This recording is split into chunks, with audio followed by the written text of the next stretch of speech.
Ninth class के बच्चों, आपको आज अध्याय 8 का जो गति का ही चैप्टर है उसका तीसरा यानी आखिरी हिस्सा बता रहा हूँ। ठीक है बेटा।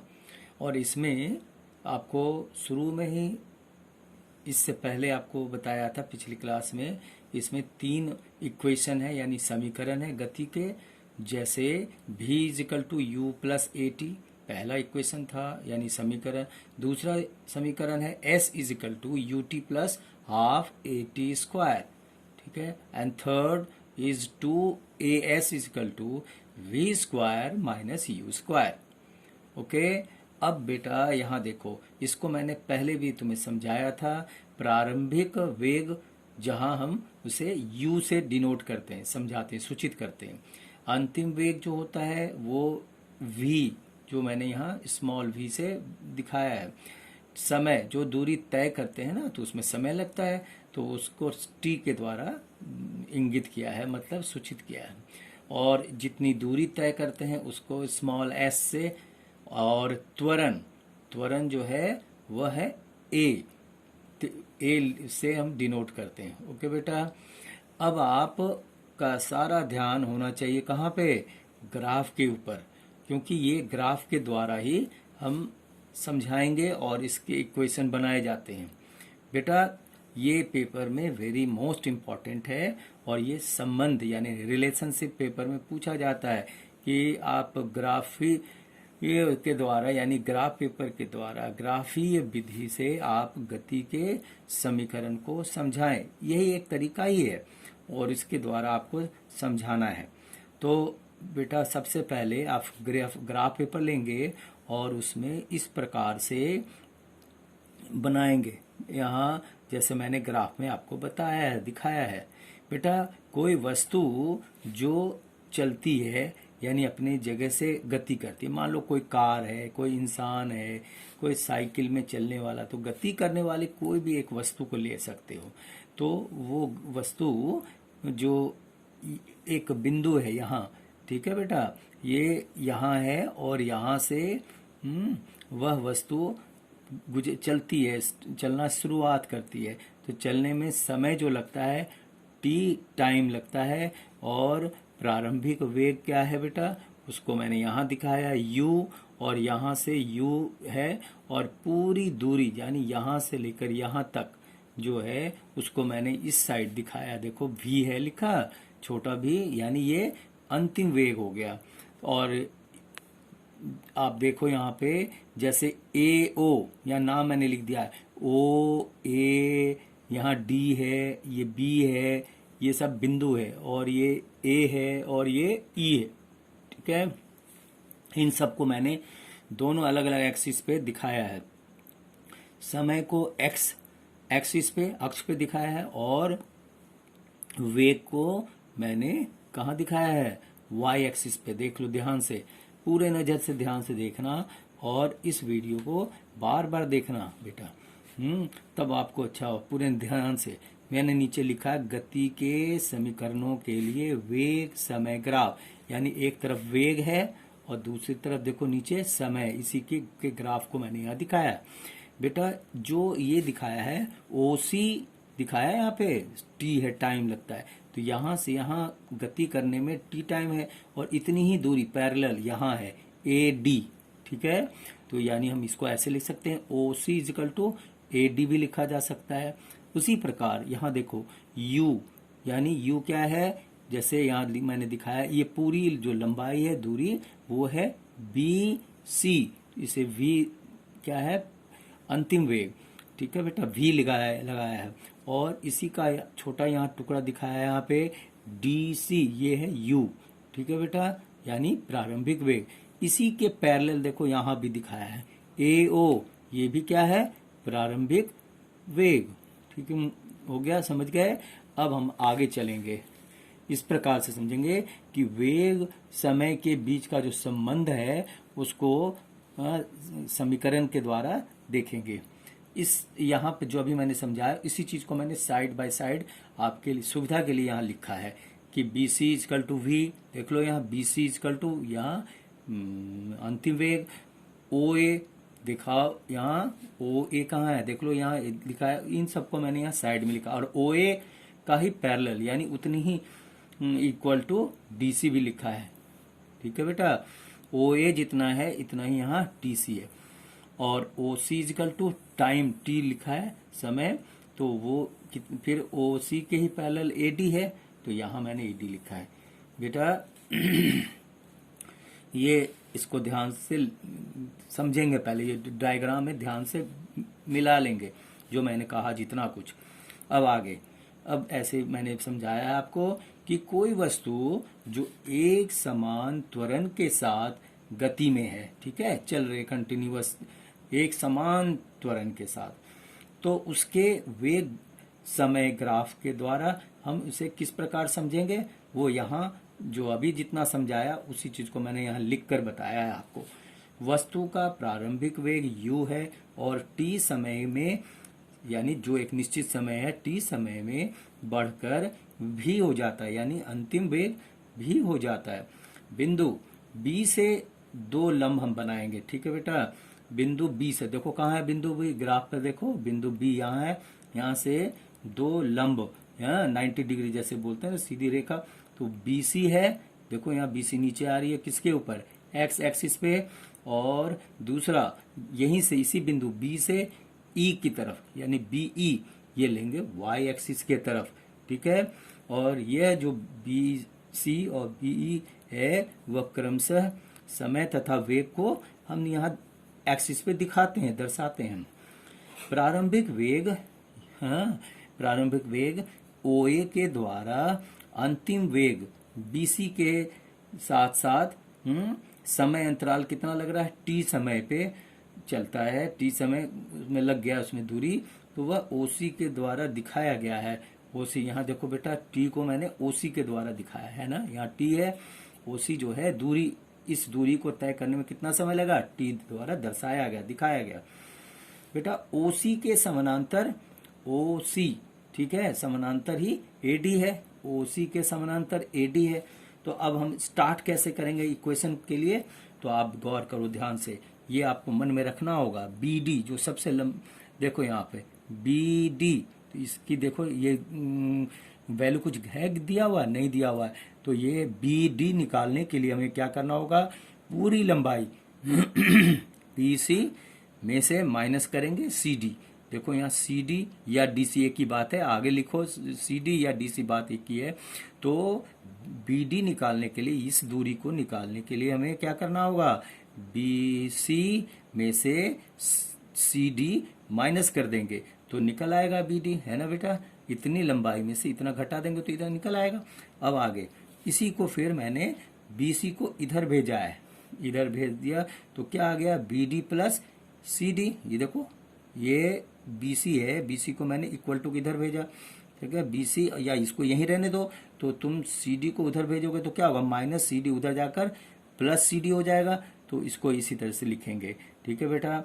अब BD फिर इक्वल टू यहाँ लिखो BD प्लस CD के पैरेलल है, देखो CD, अब यहाँ क्या हो गया, OA मैंने लिया है, देखो CD कहाँ है, CD देखो CD है, तो इसके पहले यहाँ AO है, तो वो मैंने यहाँ लिखा। ये सब बेटा आगे जाकर वैल्यू में बदलेंगे, इसके लिए करना पड़ता है ट्रांसफर, ठीक है बेटा।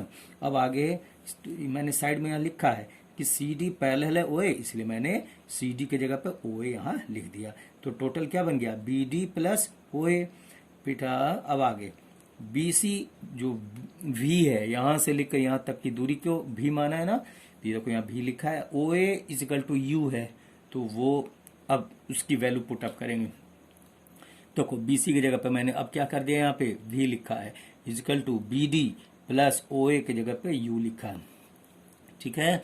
और अब फिर BD इजिकल टू क्या हो जाएगा, जब तुम U को उस तरफ भेजोगे तो BD इजिकल टू क्या हो जाएगा, उधर जाकर V माइनस U होगा, तो ये आप यहाँ पे आकर आप रुक जाओ, अर्थात आपने BD की वैल्यू निकाल ली V माइनस U, इसका इस्तेमाल हम आगे जाकर डालेंगे, पुटअप करेंगे।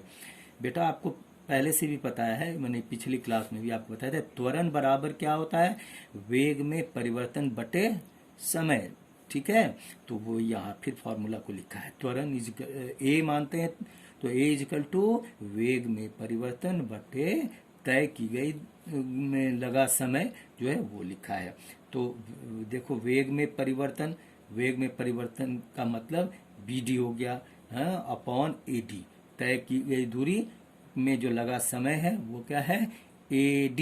ओके बेटा, क्योंकि यहाँ देखो, यहाँ गौर करो t है, ad क्या है, t, तो मैंने यहाँ पर वही लिखा है यहाँ पे, तो bd अपॉन ad, और फिर ये आगे जाकर ad के जगह पे स्थान पर मैंने यहाँ पर OC लिखा है, क्योंकि ये दोनों पैरेलल है, AD और OC पैरेलल है, तो ये इसके जगह पे मैंने इसको लिखा है OC। बेटा यहाँ OC क्या है, OC यहाँ T है। अब की बार में नीचे मैंने क्या लिखा, T कर दिया, और A is equal to BD क्या है, यहाँ मैंने पहले बताया था, V माइनस यू बोला है ना, दिखाया था, ये पुटअप मैंने यहाँ कर दिया। तो BD की जो वैल्यू है, BD is equal to V minus you, वो मैंने यहाँ लिखा। तो A is equal to V minus you upon T, ठीक है। ये आपके पास एक फॉर्मूला बनकर आता है यहाँ पे, V minus you upon T। अब ये T को क्रॉस मल्टीप्लीकेशन, ये मल्टीप्लाई होगा, तो ये मल्टीप्लाई हुआ तो A के साथ T मल्टीप्लाई हो गया, is equal to V minus you. तो बेटा V को अब की बार मैंने यहाँ रख लिया, एक तरफ छोड़ दिया, मतलब इस तरफ छोड़ दिया, तो इस U को, ये वाली U को आपने क्या किया, या इसको उधर भेज दिया, तो हो गया क्या, AT, हाँ, V प्लस AT। तो ये देखो यार, ये AT है ही पहले से, इस V को मैंने, इस U को मैंने उधर भेजा, तो ये माइनस U इधर जाकर प्लस हो गया। तो देखो यहाँ प्लस U प्लस AT, और ये क्या है, इक्वल टू V। तो ये एक पहला इक्वेशन आपका साबित होता है। इस प्रकार से आप यहाँ से शुरू करेंगे और यहाँ आकर खत्म करेंगे। बेटा अगला इक्वेशन है, यानी समीकरण, वह है S is equal to ut plus half AT square. ये भी एक गति का ही दूसरा समीकरण है, ठीक है बेटा। पहला तो आपको बता दिया, दूसरा, लेकिन इसके लिए भी हमें वही ग्राफ चाहिए, वही ग्राफ पेपर, यानी ग्राफ में ऐसे ही डायग्राम, बिल्कुल जैसा चित्र में पहले मैंने उसमें दिखाया, अब इसमें भी वैसे ही है, ठीक है बेटा। तो इसमें क्या है, ये संबंध किसके बीच है, समय स्थिति के लिए है ये समीकरण, ठीक है। अब इसमें लिखने का तरीका वही है, माना कि वस्तु एक समान त्वरण A से T समय में S दूरी तय करती है, ठीक है। समय क्या है, टाइम T। अब वो बाद में 10 मिनट ले लो, 5 मिनट ले लो, जैसे हम लोग लेते हैं ना, X मान लेते हैं किसी का वैल्यू, तो वैसे यहाँ पे समय को T, टाइम होता है, इंग्लिश में लिखते हैं ना टाइम, तो उसी का T स्मॉल ले लिया। एक्सेलरेशन स्टार्ट होता है ACCEL, तो उसी का फर्स्ट लेटर A यहाँ लिया है, त्वरण A हो गया, हाँ बेटा। और S क्या है, डिस्टेंस को हम लेते हैं। तो बेटा माना कि वस्तु एक समान त्वरण से A से T समय में कितनी दूरी तय करती है, S दूरी तय करती है। तो ये जो तय की गई दूरी के लिए हम क्या करेंगे, उसी सेम ग्राफ पे, हाँ, वेग समय ग्राफ पे हम ध्यान देंगे। तो यह कैसा है ग्राफ बेटा, तो ये आपने ये तो पढ़ा होगा पहले आपने कि समलंब चतुर्भुज क्या होता है। तो समलंब चतुर्भुज का डायग्राम यहाँ देखो बेटा, ये नीचे देखो, ये AOCD इधर है, और ये ऊपर तिरछी रेखा जा रही है AB, तो ये इधर आकर AB एंड DC, तो ये अधूरा इधर के हिस्से को छिपा दो आप, ठीक है। तो ऊपर के हिस्से को छिपा, तो ये क्या बन जाएगा, OABC, ठीक है। तो ये बन गया आपका समलंब चतुर्भुज, जिसमें आपको त्रिभुज भी दिख रहे हैं ना, टुकड़े में मैंने कर दिया इसको, तो टुकड़े में ये त्रिभुज हो गया, और नीचे क्या है, आयत। तो क्यों किया, तो उसका कारण है बेटा, आयत में यहाँ लंबाई गुने चौड़ाई का सूत्र बनाएंगे, और त्रिभुज में बेटा हाफ गुने क्या होता है इसका, आपको याद होना चाहिए, आधार गुने लंब, ठीक है, 1/2 गुने आधार गुने लंब। अब इन दोनों के फॉर्मूले से ही आपका ये प्रॉपर आपको ये समीकरण मिलेगा। तो समलंब चतुर्भुज OABC के क्षेत्रफल में आयत OADC का क्षेत्रफल प्लस त्रिभुज ABD का क्षेत्रफल दोनों स्थित है। मैंने अभी भी दिखाया आपको, यहाँ ये त्रिभुज और ये आयत। अब इनको ये करो, ये आयत को हम कैसे लिखेंगे? तो पहले समलम चतुर्भुज क्या हो गया, क्षेत्रफल एरिया का, तो ओ ए बी सी, ठीक है, समलम चतुर्भुज मैंने यहाँ दिखाया आपको। और ये है आयत का क्षेत्रफल क्या है, ओ A D C, O A D C. और प्लस त्रिभुज का क्षेत्रफल देखो वहां क्या है, ए बी डी। ओके, ठीक है। अब इनके फॉर्मूले को मैंने लंबाई गुने चौड़ाई, यानी ओ ए क्या है, चौड़ाई, ठीक है, और लंबाई क्या हो गया, ओसी।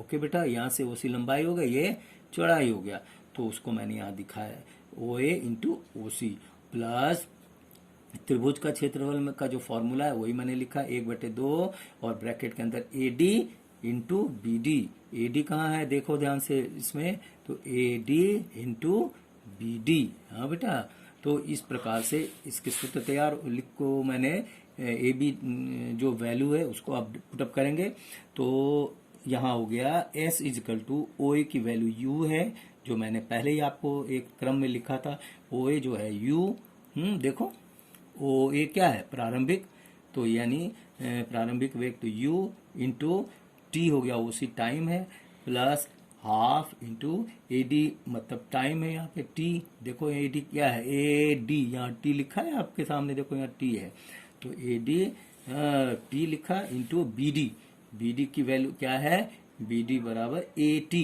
यहाँ देखो ए इंटू टी है, ए इंटू टी। अब देखो यहाँ तो फॉर्मूला बन गया S is equal to U T plus half A T square, ठीक है बेटा, तो ये कुल मिलकर ऐसे बनेगा, क्योंकि देख लो यहाँ U है, यू टी प्लस हाफ, और 2 बार टी है ना, टी को टी से गुना करोगे तो टी का स्क्वायर हो जाएगा, तो हाफ ए टी स्क्वायर, ये इस प्रकार से लिखा जाता है। ये मैंने साइड में आपको सूत्र भी लिखकर दिखा दिया। ओके बेटा। बेटे अब मैं आ रहा हूँ तीसरे इक्वेशन पे, ठीक है, इसमें भी सेम ग्राफ पेपर में वैसे ही है, सब कुछ वैसे अंकित करना होगा, और इनको नीचे जैसे मैंने समय लिखा है, इधर साइड में वेग का रखा, जिस तरीके से सारा कुछ अंकित पहले किया था वही है सारा कुछ, ठीक है। अब गौर करो, ये है वेग स्थिति का संबंध इस समीकरण में क्या कैसे है, इस इक्वेशन में, ठीक है। तो यहाँ वही चीज है कि बेटा u क्या है, u यहाँ प्रारंभिक वेग, v क्या है, अंतिम वेग, समय क्या है, टाइम t, ठीक है, और उसको फिर अंकित किया है, ओ ए को लिखा है u, वो जो पहले भी किया था, देखो यहाँ ओ ए यू है, बी सी, देखो यहाँ पे बी सी देखो यहाँ से यहाँ है, बी सी बराबर ये भी लिखा है, यानी अंतिम वेग, और ओ सी क्या है, टाइम, ओ सी यहाँ समय है, टाइम। तो बेटा, और इससे पहले मैंने आपको बताया था T equal to V minus, नहीं V, T equal to U minus V upon A, ठीक है, टाइम का जो मैंने पहले इक्वेशन निकाला था उधर, ठीक है। अब आगे तो S इजिकल टू सम चतुर्भुज ओ ए बी सी का क्षेत्रफल, तो ओ ए बी सी का क्षेत्रफल जो समलम चतुर्भुज है उसका बेटा सूत्र है के अनुसार ही करेंगे हम, S equal to O A plus B C into O C upon 2, ठीक है। तो S equal to U plus B multiplied by T, बाहर लिखा है, अपॉन 2, S इजकल टू फिर क्या है, ये जो है u प्लस बी, और t के जगह पर मैंने बेटा वैल्यू लगाया है ये वाला u माइनस बी अपॉन ए, उसको यहाँ मैंने शामिल कर दिया। नीचे टोटल मिलकर देखो क्या हो, जानते हो ना, a plus B into A minus B का को अगर हम ये करते हैं फॉर्मूले के अनुसार, तो ए स्क्वायर माइनस बी स्क्वायर बनता है, तो एक में a प्लस बी होता है, दूसरे में a माइनस बी होता है, तो इस तरीके से टोटल बन गया B square minus you square upon 2a। तो s इजकल टू ये पूरा बन गया, और फिर नीचे आकर देखो ये 2a जो नीचे वाला वो क्रॉस मल्टीप्लाई हो गया s से, तो 2as is equal to be square minus you square, ये आपका कंप्लीट हुआ आपका तीसरा इक्वेशन, हाँ बेटा ध्यान से करेंगे तभी समझ में आएगा। यहाँ पे मैंने साइड में आपको हिंट भी दे दिया है, ये यहाँ से यहाँ कैसे चेंज हुआ, वैल्यू जो है पुटअप किया। अब एक समान वृत्तीय गति क्या होता है वो जानो, परिभाषा आता है पेपर में। जब कोई एक वस्तु वृत्तीय यानी गोलाकार रास्ते पर एक समान चाल से चलती है तब उसकी गति को हम एक समान वृत्तीय गति कहते हैं। जैसे उदाहरण है बेटा चंद्रमा एवं पृथ्वी की गति, पंखे लगातार गोल घूमते हैं या घड़ी की सुई घूमती है, ये बेटा वृत्तीय एक समान वृत्तीय गति के उदाहरण भी हैं और ये पेपर में पूछा जाता है बेटा। ये तो हो गया इधर। बाकी न्यूमेरिकल की प्रैक्टिस और करेंगे।